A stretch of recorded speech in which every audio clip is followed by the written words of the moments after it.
साथियों, कैसे हैं आप सब। मैं आशा करता हूं कि आप सब अच्छे होंगे, अपने कार्यों में लगे हुए होंगे। जैसा कि आप देख रहे हैं कि ग्रुप डी का एग्ज़ाम चल रहा है और लाइट चैप्टर से क्वेश्चन बार बार पूछा जा रहा है। यहाँ से बीम से क्वेश्चन लगातार पूछा जा रहा है। तो आइए इसके बारे में पूरी डिस्कस करते हैं।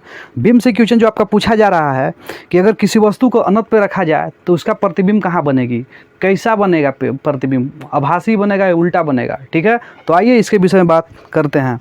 तो सबसे पहले डिस्कस करें तो अवतल दर्पण द्वारा प्रतिबिंब जो बनेगा, अगर बीम की स्थिति हो गई तो अगर बीम को हम अनंत पे रखते हैं, यानी कि किसी वस्तु को अनंत पे रखते हैं, तो इसका जो है प्रतिबिंब जो बनेगा वो फोकस पे बनेगा। कहाँ बनेगा? फोकस पे बनेगा। ठीक है, तो आइए इसको कुछ फिगर के माध्यम से हम लोग समझते हैं। ठीक है, अगर हम बात करें तो ये आपका अवतल दर्पण है। ठीक है, अवतल दर्पण है।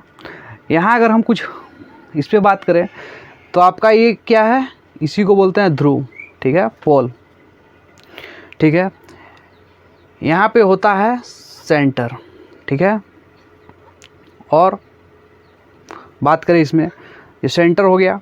ठीक है, अगर वस्तु को यहाँ से हम रखते हैं, यहाँ पे रखा जाता है, अनंत पे रखा जाता है। ठीक है, तो यहाँ से ये जाएगी तो ये टकरा कर वापस आ जाएगी। ठीक है, ये होता है आपका फोकस दूरी।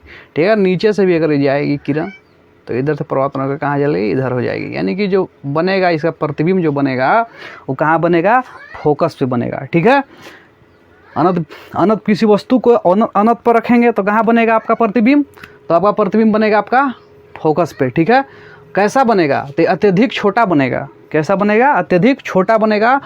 और बिंदु साइज क्या बनेगा, एकदम बिंदु साइज का बनेगा, एकदम बहुत ज़्यादा छोटा बनेगा। ठीक है, और इसका स्थिति क्या होगी, प्रतिबिंब की जो प्रकृति जो होगी वो आपका वास्तविक एवं उल्टा होगा। वास्तविक एवं उल्टा। पहले बात करें, अगर वस्तु को अनंत पर रखते हैं तो कहाँ पे बनेगा, फोकस पे बनेगा। कि साइज क्या होगा, छोटा होगा। प्रकृति इसकी क्या होगी, वास्तविक और उल्टा होगा। ठीक है, यहाँ तक क्लियर है।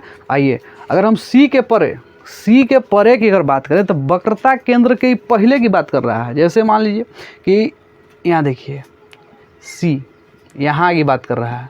ठीक है, यहाँ सी के परे अगर प्रतिबिंब आपका रहता है तो कहाँ पे क्या होगा, तो सी के परे रहेगा तो एफ तथा सी के बीच में बनेगा। ठीक है, इसको याद रखिएगा, एफ तथा सी के बीच।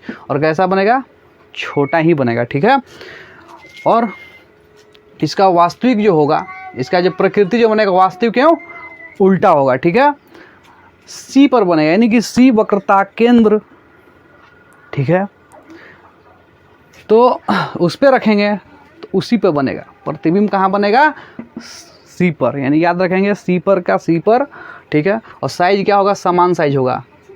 जितना प्रतिबिंब का साइज होगा उतना ही इसका भी साइज होगा। ठीक है, और कैसा बनेगा, वास्तविक के उल्टा। अब बात करेंगे सी तथा एफ के बीच। तो सी तथा एफ के बीच जो बनेगा तो इसका प्रतिबिंब बनेगा वो बनेगा सी से परे बनेगा। ठीक है, और कैसा होगा, ये बड़ा बनेगा, विवर्धित होगा, बड़ा बनेगा। ठीक है, तो आइए आगे डिस्कस करते हैं। फिर प्रतिबिंब की प्रकृति जो होगी वास्तविक के उल्टा।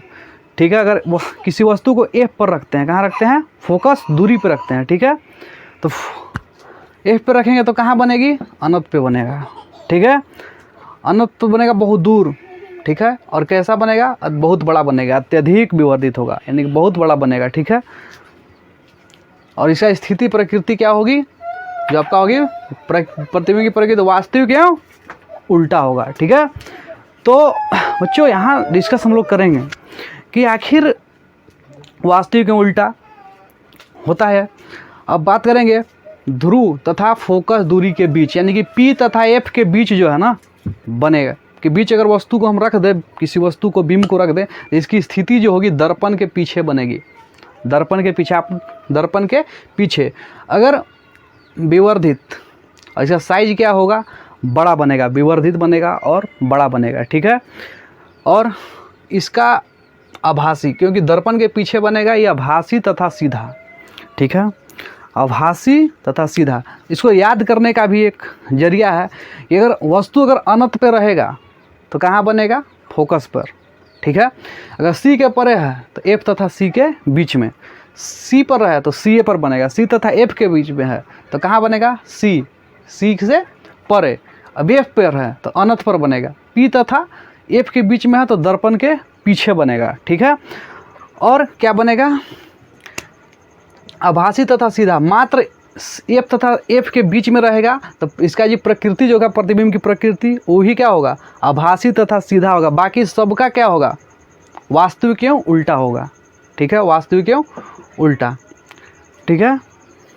तो आइए बात करते हैं उत्तल दर्पण का। उत्तल दर्पण में क्या कंडीशन है, तो उत्तल दर्पण में देखिए बीम की स्थिति, तो अगर अनंत पे रहेगा तो फोकस पे बनेगा, ठीक है। अगर बात करें तो इसका प्रतिबिंब का जो साइज होगा छोटा होगा, अत्यधिक छोटा होगा, बिंदु के समान होगा, और इसका जो प्रकृति होगी आभासी तथा सीधा होगा, ठीक है। दूसरा कंडीशन इसमें जो है, अनंत तथा दर्पण के ध्रुव के बीच अगर रखा जाए, ठीक है, वस्तु को, तो इसका जो प्रतिबिंब की स्थिति जो होगी आपका पी तथा एफ के पीछे कहाँ होगी, ध्रुव तथा फोकस के पीछे, ठीक है। और इसका साइज जो होगा ये भी क्या होगा, छोटा होगा, और इसकी प्रकृति क्या होगी, आभासी तथा सीधा होगा। तो यहाँ से लगातार क्वेश्चन ग्रुप डी में पूछा जा रहा है, इसलिए इस वीडियो को आप लोग देख कर जाइए और पूरा जो क्वेश्चन पूछता है प्रतिबिंब से कि प्रतिबिंब को अनंत पे रखेंगे तो कहाँ बनेगा, इस वीडियो को देखने के बाद पूरा क्लियर हो जाएगा, ठीक है। धन्यवाद।